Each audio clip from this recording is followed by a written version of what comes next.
எல்லாருக்கும் வணக்கம். இந்த நாளில் கூட வேதத்திலிருந்து தேவனுடைய வார்த்தை வாசித்து தேவ ஆலோசனை சிந்திப்போம். சங்கீதம் 78:35.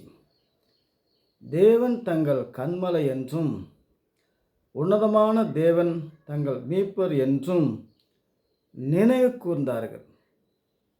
தேவன் தான் மீட்கிறவர், காக்கிறவர், பரலோகம் சேர்க்கிறவர்.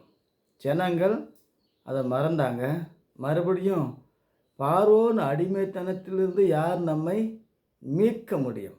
ஆகவே தேவன் தான் எல்லா செயலும் செஞ்சு நம்மை மீட்கிறவர், நம்மை காண்கிறவர், நம்மை பார்க்கிறவர்.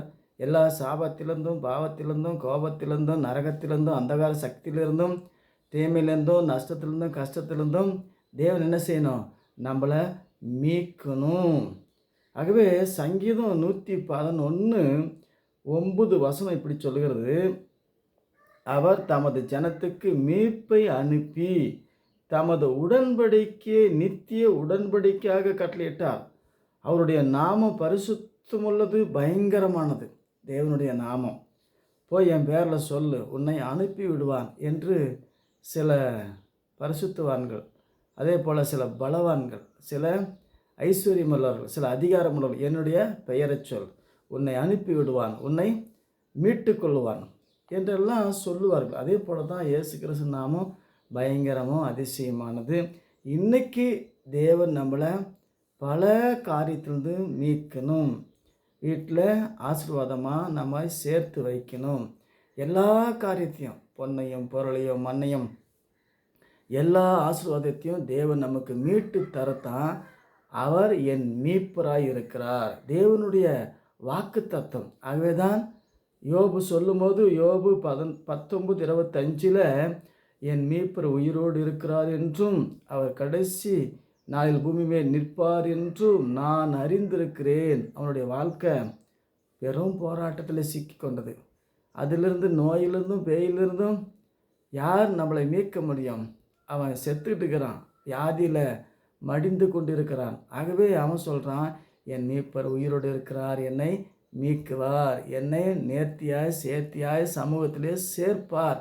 மீட்கிறவரும் காக்கிறவரும். ஆகவே தேவன் நம்மளை இந்த நாளில் எல்லா காரியத்திலிருந்தும், எல்லா அந்தகாரத்திலிருந்தும், எல்லா விபத்திலிருந்தும், நோயிலிருந்தும் தேவன் தான் என்ன செய்யணும்? மீட்கணும், நம்மளை நேர்த்தியாய் காக்கணும். அதுக்குத்தான் அவருடைய நாமத்தை சொல்லி, இயேசு கிறிஸ்து பெயரில் அவருடைய நாமம் உயர்ந்த அடைக்கலம் உள்ளது.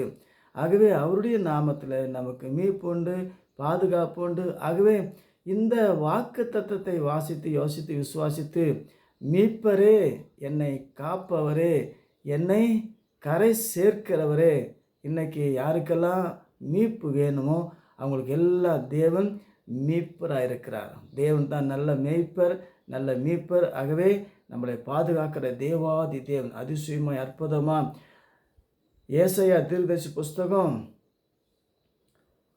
54:5 உன் சிருஷ்டிகர், உன் நாயகர், சேனை கர்த்தர் என்பது அவருடைய நாமம். இஸ்ரவேலின் பரிசுத்தர், உன் மீட்பர். அவர் சர்வ பூமியின் தேவன் எனப்படுவார். சர்வ பூமியை மீட்கணும்.